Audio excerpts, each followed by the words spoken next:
So hello people, this is your channel CTV and in this video we are going to revise the chapter leasing, right? अब leasing में questions है, वो questions हमको करने के हैं, फ्यू क्वेश्चंस है, तो उन क्वेश्चंस को हम करेंगे कुछ इंपॉर्टेंट क्वेश्चन जिससे कंसेप्ट भी कवर हो जाएगा एंड साथ ही साथ क्वेश्चन भी हो जाएंगे। तो स्टार्ट करते हैं हम क्वेश्चन नंबर 9 से, ठीक है। और अगर वीडियो अच्छा लगे तो please do like and share the video and subscribe to the channel CTV। Okay, so अब क्या है कि ऐसे वीडियो आते रहते हैं तो इससे मोटिवेशन भी, मतलब ऐसे वीडियो आते रहेंगे, मोटिवेशन भी मिलता रहेगा, होता रहेगी चीज़ें, ठीक है। तो इम्पोर्टेंट जो है टॉपिक इधर से हम कवर कर लेंगे। चलो, तो क्या बोल रहे हैं, ABC लिमिटेड, ठीक है, is contemplating having an access to a machine for a period of 5 years। तो उसको 5 साल के लिए जो है एक्सेस चाहिए, 5 साल के लिए। अब company can have use the machine for the stipulated period through leasing arrangement. अब तू या तो लीजिंग अरेंजमेंट से यूज़ कर ले, ठीक है, या तो आप रिक्विजिट अमाउंट बोरो करके इसको बाय कर लो। तो आपके पास दो तरीके, ठीक है, बोरो या लीज। पर जब लीजिंग होती है तो company receive a proposal to pay annual end. आप एनुअल एंड में ईयरली रेंट पे कर देना 2.4 लाख 5 साल के लिए। पर जब हम परचेस कर रहे हैं, इन केस ऑफ परचेस, तो परचेस की कॉस्ट है 10 lakh and company would have a 12%।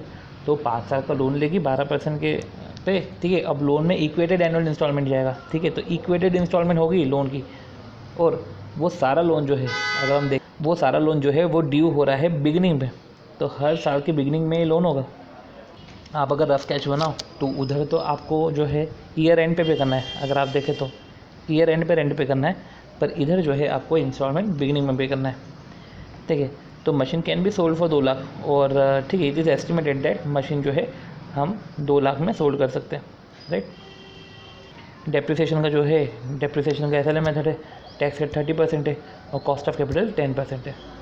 तो इधर क्या है कि आप 12% पे लोन लोगे, कॉस्ट ऑफ कैपिटल आपका जो है 10% है। तो लोन का इंटरेस्ट 12% है, कॉस्ट ऑफ कैपिटल 10% है, राइट। अब पहले तो ये बताओ कि क्या जो है मशीन को ख़रीदना चाहिए कि लीज़ पे लेना चाहिए। अब सुनो, ये डिसीजन क्या है, ये डिसीजन लेसी की तरफ से है कि यार मैं इसको खरीदूँ, लीज़ पे ख़रीदूँ कि बाय कर लूँ, ठीक है। तो एक ही तरीका इसको पता करने का कि आप दोनों का नेट कैश फ्लोज निकाल लो। जिसमें कैश फ्लो कम है तो उस हिसाब से आप कर लेना। तो अब सुनो, अगर कैश फ्लो की बात करें, अगर लेसी बाय करता है तो इंस्टॉलमेंट का पेमेंट होगा, ठीक है। अब इंस्टॉलमेंट का पेमेंट होगा तो भैया ये आउटफ्लो है। तो ये भी तो समझो कि इंस्टॉलमेंट का पेमेंट करा है तो जो इंटरेस्ट भी जाएगा उसमें, ठीक है, डेप्रिसिएशन भी है, तो वो डेप्रिसिएशन पे टैक्स बेनिफिट भी तो रहेगा। ये जो टैक्स बेनिफिट रहेगा ये आपका इन्फ्लो है, तो इस तरीके से आपका इन्फ्लो आ जाएगा, राइट।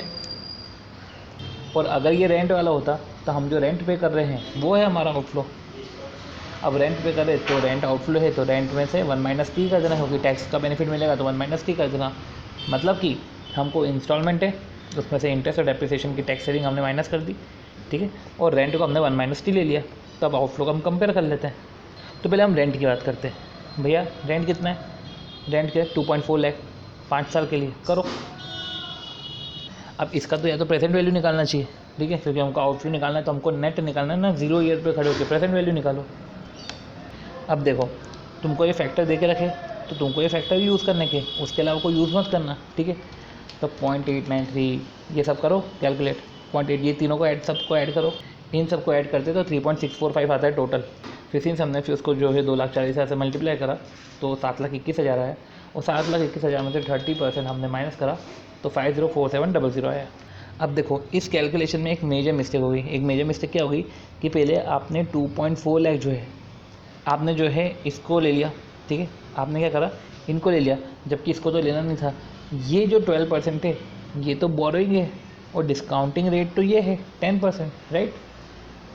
तो अगर हम सारे फैक्टर को लेते हैं, ठीक है, सारे फैक्टर को ले, ठीक है, टोटल करो, तो ये जो तुम्हारा आउटफ्लो है लीज़ के कारण, जो तुम्हारा आउटफ्लो जो रहेगा वो है 6,36,720। ये लीज़ का आउटफ्लो है, ठीक है, लिख लो इसको एक जगह, राइट, कि 6,36,720 हमारा आउटफ्लो है।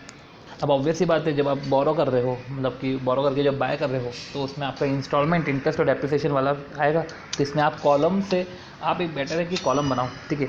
कॉलम में पहले कॉलम में लिखो, पहले कॉलम में तो ईयर लिखो, दूसरे कॉलम में आपका इंस्टॉलमेंट आ जाएगा, ठीक है, वो इंस्टॉलमेंट का कैलकुलेशन हम करेंगे। फिर तीसरे कॉलम में इंटरेस्ट आ जाएगा, चौथे कॉलम में डेप्रिसिएशन आ जाएगा, पाँचवें कॉलम में टैक्स आ जाएगा, तो छठे कॉलम में जो है उनकी टैक्स यील्ड मतलब कि टैक्स बेनिफिट आ जाएगा। ठीक है, तो ऐसे 6 कॉलम बना लो।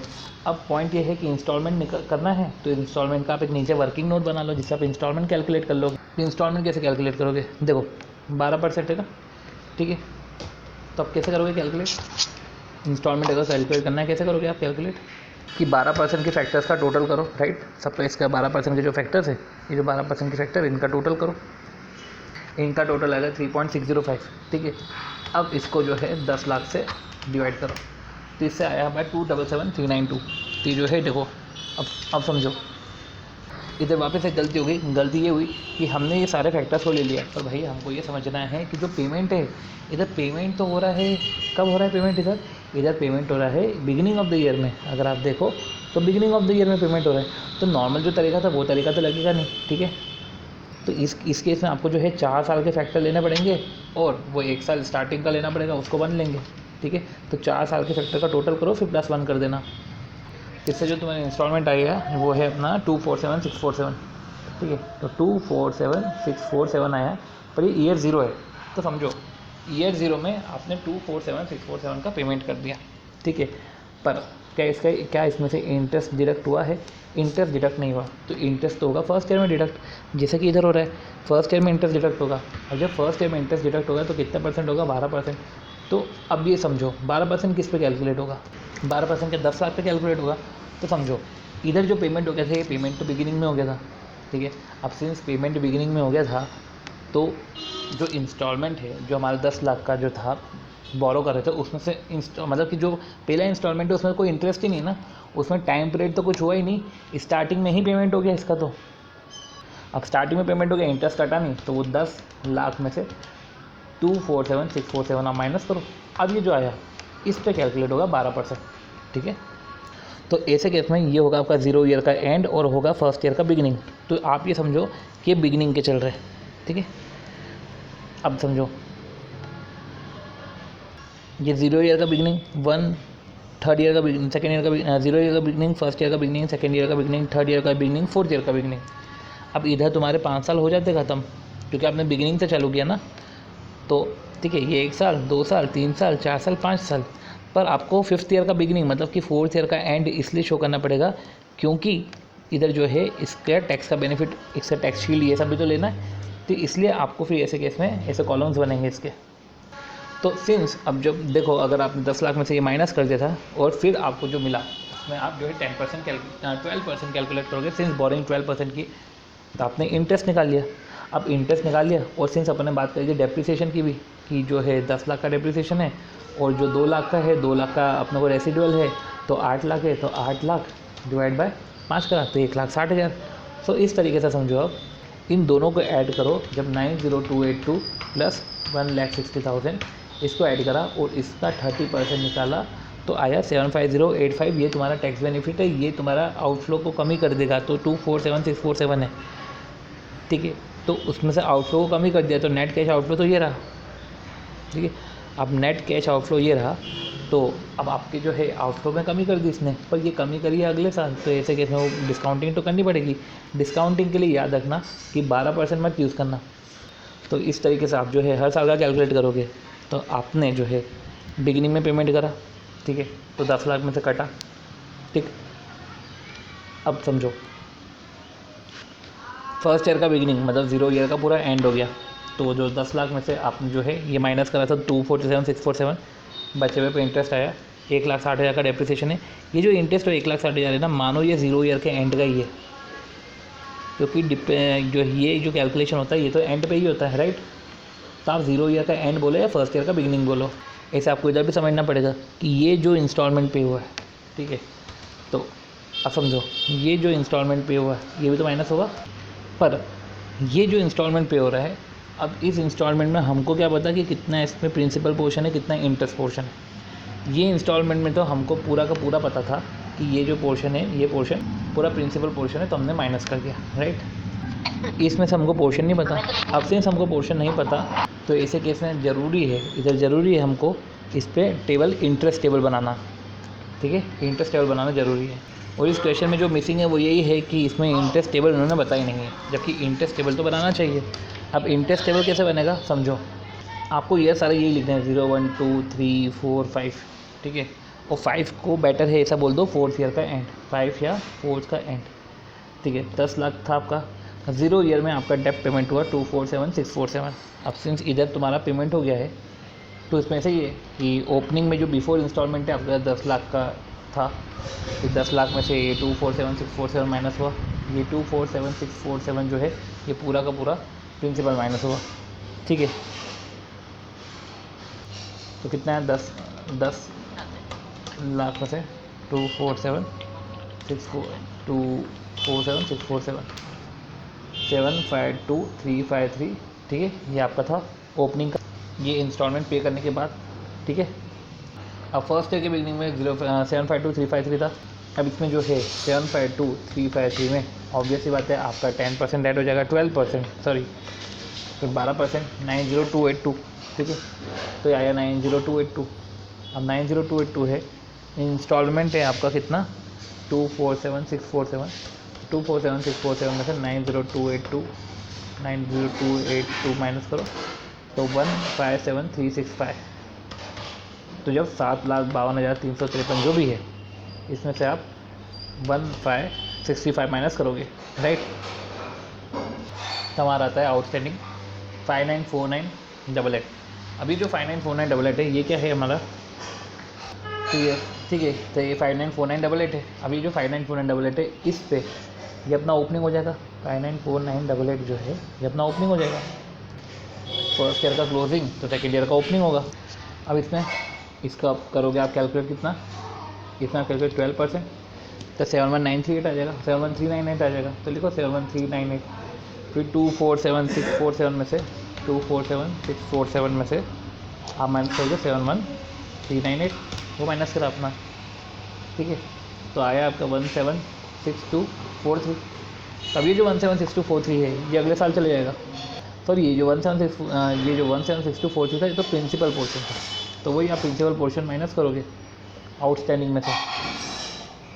फिर इस तरीके से जो है आप इंटरेस्ट वापस कैलकुलेट करोगे। तो इस तरीके से जो है चीज़ें चलेगी और आपको एक इंटरेस्ट टेबल तो बनानी ही पड़ेगी, ठीक है। तो इंटरेस्ट से कैलकुलेट करने के लिए आपको इंटरेस्ट टेबल बनानी पड़ेगी और इस तरीके से जब आप कैलकुलेट करोगे तो आपको समझ में आएगा कि जो 0 ईयर का बिगिनिंग में जो इंस्टॉलमेंट पे कर दी थी, ठीक है, फिर 0 ईयर के एंड पे आपने इंटरेस्ट और डेप्रिसिएशन कैलकुलेट किया। फर्स्ट ईयर का एंड है, मतलब सेकंड ईयर का बिगिनिंग मतलब फर्स्ट ईयर का एंड है, सेकंड ईयर का एंड, थर्ड ईयर का एंड, फोर्थ ईयर का एंड, मतलब कि फिफ्थ ईयर का बिगिनिंग। इस तरीके से आपने पूरा कैलकुलेशन करा, ठीक है। पहले तो इतना कैलकुलेशन करा, ये दो आप इसलिए कर रहे हो क्योंकि आपको टैक्स शील्ड निकालना है। तो डेप्ट में से टैक्स शील्ड माइनस करो क्योंकि इससे आपका पेमेंट आउटफ्लो जो है वो कम हो जाएगा। तो कैश नेट कैश आउटफ्लो आपका ये रहेगा। प्रेजेंट वैल्यू से आप डिस्काउंटिंग करके इसकी जो है प्रेजेंट वैल्यू आ जाएगी। एक चीज़ और ध्यान रखना कि जब आप बोरो कर रहे हो तो ऑब्वियसली बात है, जब डेप्रिसिएशन तो आपने चार्ज करा, बाद में बोरो करके बाय कर रहे हो तो उसका जो रेसिडुअल, ठीक है, रेसिडुअल वाला पोर्शन है, ठीक है, जो 2 लाख मिलने वाला है वो भी तो छठे साल में मिलने वाला है, तो उसको भी डिस्काउंट करो। तो इससे आपका कैश आउटफ्लो जो है और कम हो जाएगा, ठीक है, ये और कम हो जाएगा और इस तरीके से जो है total present value of outflow आ जाएगा। तो देखो आउटफ्लो देखा जाए इसमें 636 है, इसमें 667 है, बेटर है ये चूज़ करो तो लीजिंग ऑप्शन इस तरीके से वायबल हो जाएगा। तो ये तो हमने वायबिलिटी देख ली लेसी के पॉइंट ऑफ व्यू से, ठीक है। जब लेसर का पॉइंट ऑफ व्यू आता है तो लेसर के पॉइंट ऑफ व्यू से भी हमको समझना पड़ेगा कि कौन सा ज़्यादा वायबल है, ठीक है, कि उसको जो है रेंट पे देना वायबल है कि ऐसे देना वायबल है, राइट।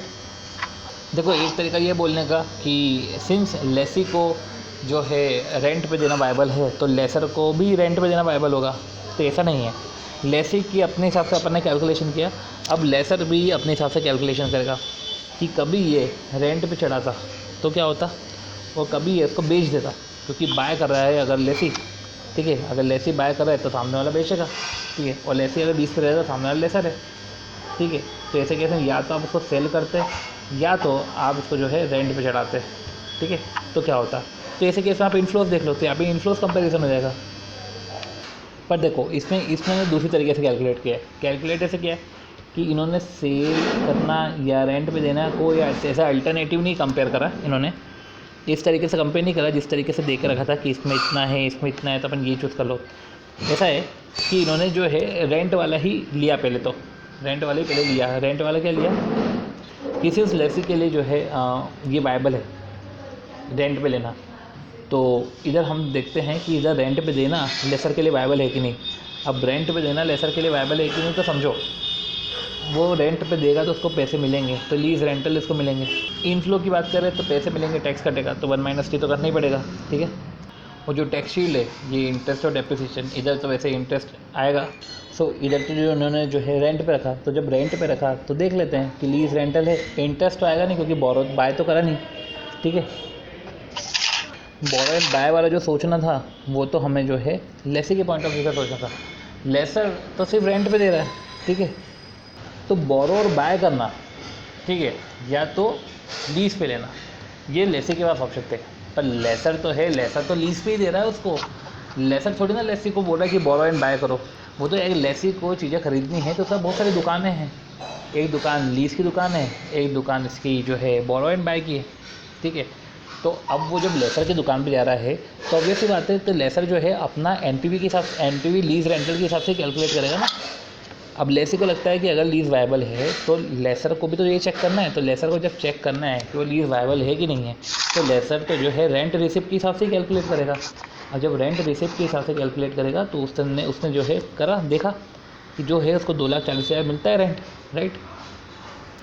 और ये जो 1,60,000 का डेप्रिसिएशन है, ये डेप्रिसिएशन तो ऑब्वियस बात है ये ईयर एंड पे लगा होगा, ठीक है। वो जो याद रखना है कि इन्होंने जो है 12% post tax cost of capital use करने का बोला है, ठीक है।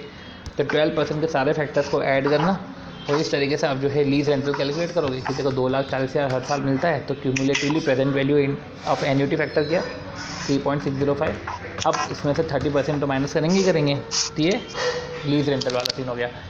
फिर एक हो गया डेप्रिसिएशन, कि डेप्रिसिएशन भी चार्ज हो रहा है, तो डेप्रिसिएशन का भी टैक्स बेनिफिट लिया, ठीक है, ये भी ले लिया हमने, ठीक है। और उसको लीज तो उसको लीज रेंटल तो रिसीव हो रहे, लास्ट में उसको सैलवेज भी रिसीव होगा। तो जब सैलवेज उसको रिसीव होगा, क्योंकि असेट तो उसकी है, लीज पे दे रहा है वो तो सैलवेज वैल्यू का उसने कैलकुलेशन किया। और जब सैलवेज वैल्यू का कैलकुलेशन किया तो अब हमको ये समझना पड़ेगा कि इधर सैलवेज वैल्यू का कैलकुलेशन में 0.61 था, इधर जो है 0.567 है। तो वो इसलिए है क्योंकि इधर जो सैलवेज वैल्यू है वो सैलवेज वैल्यू में 12% लिया है। तो इस तरीके से उसने देखा, चेक करा मेरी कॉस्ट इतनी है मशीन की और जो है ये इनकम इतनी है, तो एनपीवी आ गया नेगेटिव। एनपीवी नेगेटिव मतलब लीजिंग प्रपोजल वायबल नहीं है। तो इस तरीके से जो है लीजिंग का एक क्वेश्चन ओवर होता है। ये क्वेश्चन जो है समझ में आ गया कि ये अच्छा क्वेश्चन था, सारी चीज़ें इसमें कवर थी। तो इस तरीके से अगर हम समअप करें तो लेसर के पॉइंट ऑफ व्यू से हमने ये ओवर कर लिया, लेसर के पॉइंट ऑफ व्यू से हमने एनपीवी निकाली है और लेसी के पॉइंट ऑफ व्यू से हमने आउटफ्लो कंपैरिजन किया है, ठीक है। तो होप सो आपको समझ में आया होगा ये, ठीक है। और मिलते हैं हम हमारे नेक्स्ट वीडियो में। ये क्वेश्चन थोड़ा सा लंबा था पर ये स्टार्टिंग थी इसलिए थोड़ा सा लंबा गया, अगली बार से थोड़ा धीरे ही हो जाएगा, ठीक है, जल्दी मतलब जल्दी हो जाएगा, ठीक है।